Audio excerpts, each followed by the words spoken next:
eternal loom spins the immaculate word.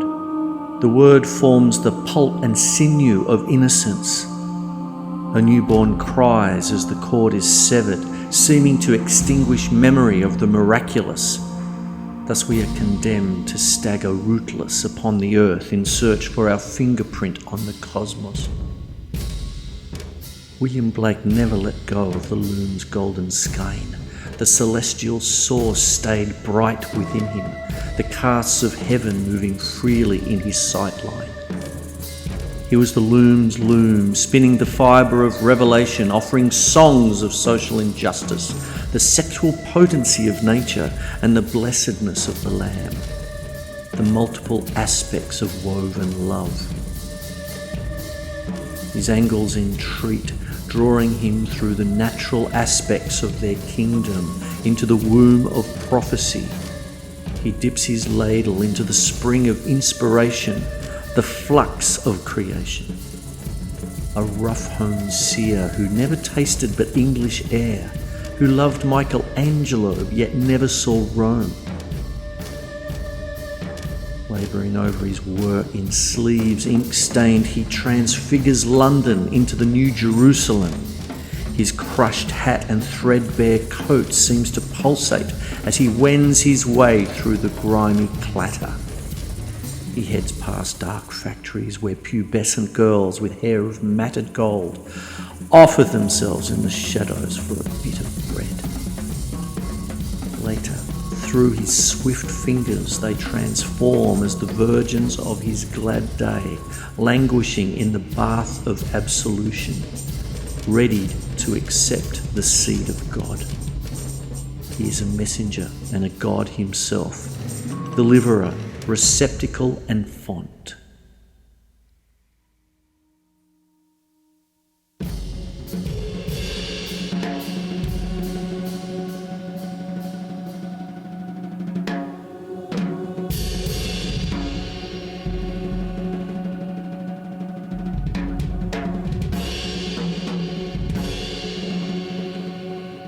Who is this that with unerring steps dares tempt the wilds where only nature's foot hath trod? 'Tis Contemplation, daughter of the grey morning. Majestical she steppeth, and with her pure quill on every flower writeth wisdom's name. Now lowly bending whispers in my ear, O man, how great, how little thou, O man, slave of each moment, Lord of eternity, seest thou where mirth sits on the painted cheek? Doth it not seem ashamed of such a place, and grow immoderate to brave it out? Oh, what a humble garb true joy puts on! Those who want happiness must stoop to find it. It is a flower that grows in every vale. Vain, foolish man that roams on lofty rocks, where 'cause his garments are swollen with wind, he fancies he is grown into a giant. Lo, then humility, take it, and wear it in thine heart, Lord of thyself, though then art Lord of all. Clamour brawls along the streets, and destruction hovers in the city's smoke. But on these plains and in these silent woods, true joys descend. Here build thy nest, here fix thy staff, delights blossom around, numberless beauties blow. The green grass springs in joy, and the nimble air kisses the leaves. The brook stretches its arms along the velvet meadow, its silver inhabitants sport and play. The youthful sun joys like a hunter roused to the chase. He rushes up the sky and lays hold on the immortal curses of the day. The sky glitters with the jingling trappings. Like a triumph, season follows season, while the airy music fills the world with joyful sounds. I answered, Heavenly Goddess, I am wrapped in mortality. My flesh is a prison, my bones the bars of death. Misery builds over our cottage roofs, and discontent runs like a brook. Even in childhood, sorrow slept with me in my cradle. He followed me up and down in the house when I grew up. He was my schoolfellow. Thus he was in my steps and in my play, till he became to me as my brother. I walked through dreary places with him and in churchyards, and I oft found myself sitting by sorrow on a tombstone.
There is a smile of love, and there is a smile of deceit, and there is a smile of smiles in which these two smiles meet. And there is a frown of hate, and there is a frown of disdain, and there is a frown of frowns which you strive to forget in vain. For it sticks in the heart's deep core, and it sticks in the deep backbone, and no smile that was ever smiled, but only one smile alone, that betwixt the cradle and grave it only once smiled can be, but when it once is smiled there is an end to all misery.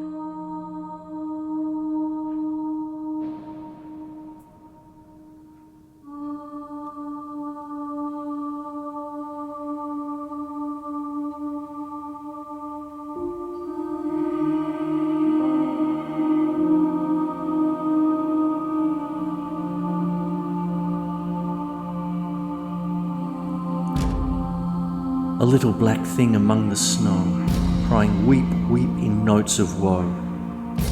Where are thy father and mother, say? They are both gone up to the church to pray.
Because I was happy upon the heath and smiled among the winter's snow, they clothed me in the clothes of death and taught me to sing the notes of woe.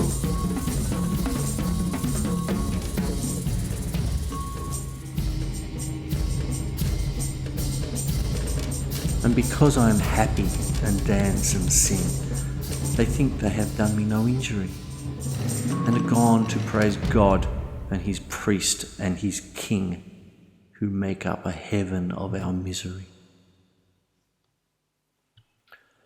The veiled evening walked solitary down the western hills, and silence reposed in the valley. The birds of day were heard in their nests, rustling in brakes and thickets, and the owl and bat flew round the darkening trees. All is silent when nature takes her repose.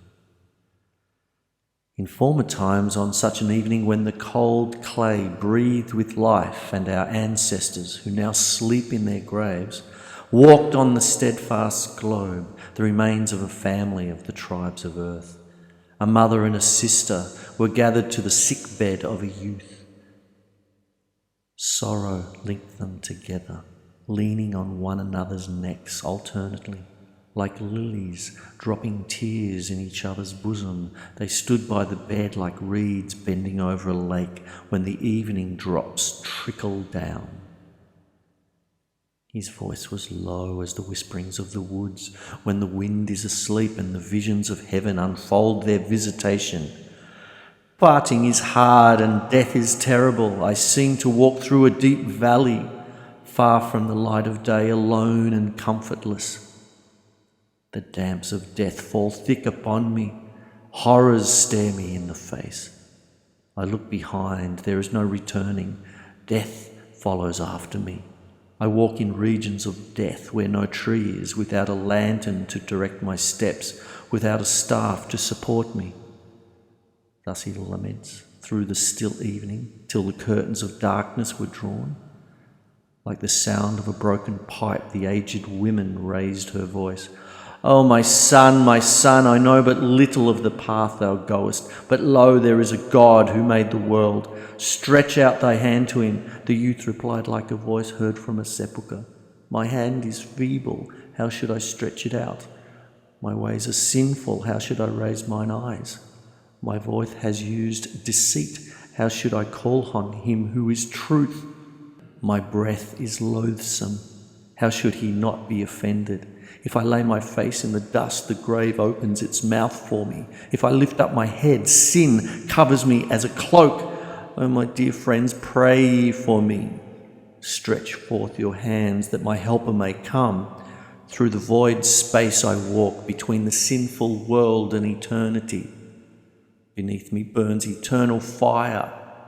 Oh, for a hand to pluck me forth, as the voice of an omen heard in the silent valley, when the few inhabitants cling trembling together, as the voice of the angel of death, when the thin beams of the moon give a faint light. Such was this young man's voice to his friends.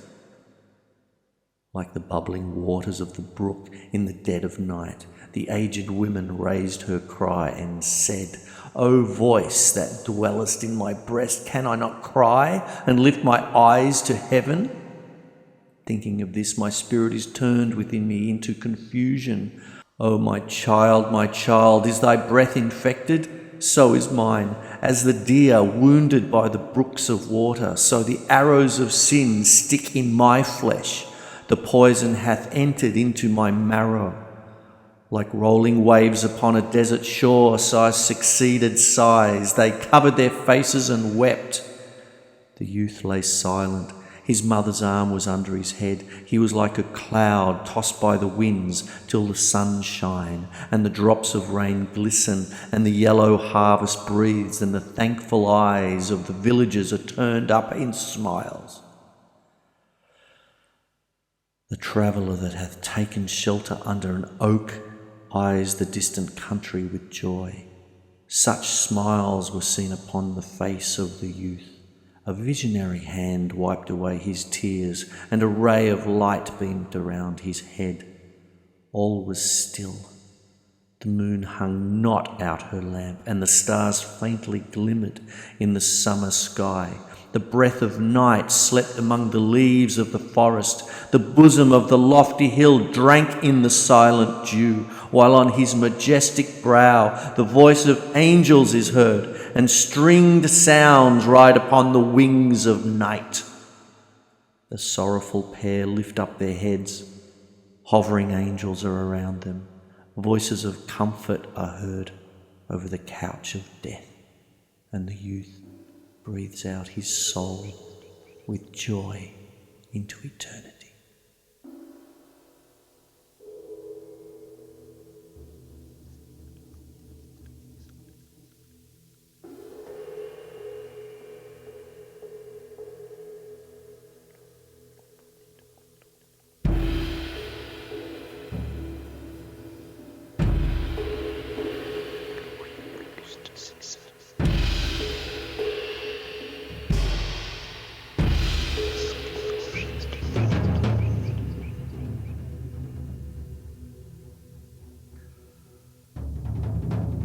Pity would be no more if we did not make somebody poor, and mercy no more could be if all were as happy as we.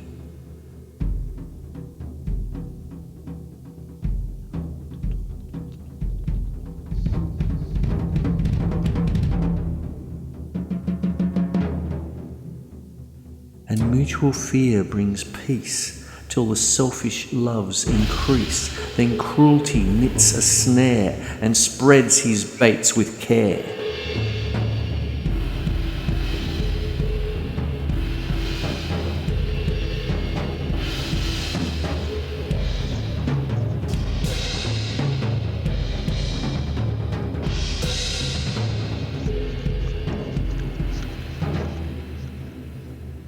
He sits down with holy fears and waters the ground with tears. Then humility takes its root underneath his foot.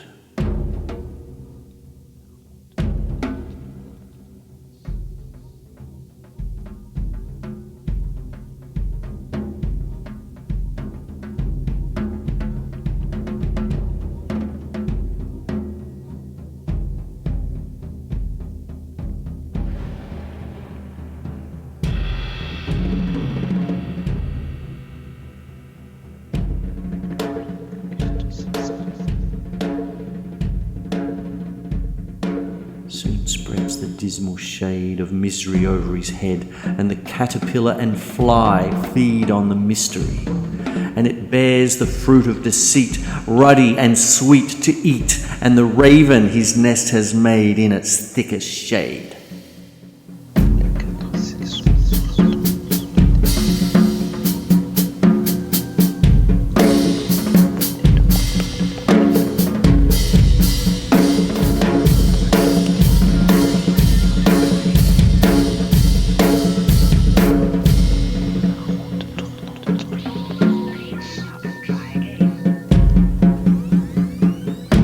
Gods of the earth and sea sought through nature to find this tree, but their search was all in vain. There grows one in the human brain.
I wander through each charted street, near where the charted Thames does flow, and mark in every face I meet marks of weakness, marks of woe.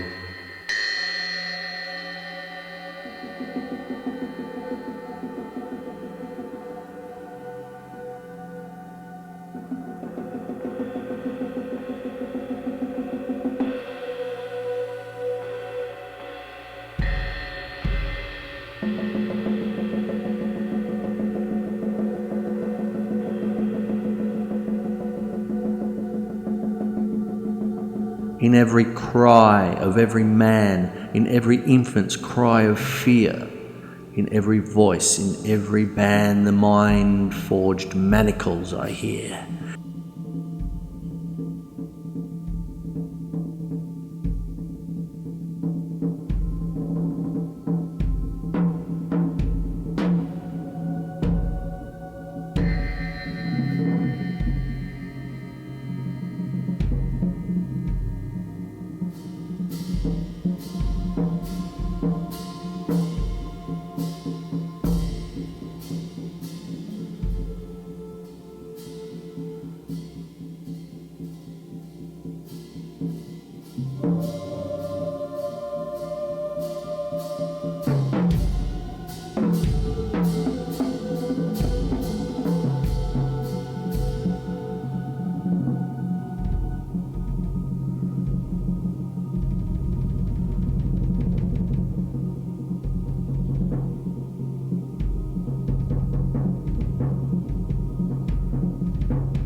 How the chimney sweepers cry, every blackening church appalls, and the hapless soldier's sigh runs in blood down palace walls.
But most through midnight streets I hear how the youthful harlot's curse blasts the newborn infant's tear and blights with plagues the marriage hearse.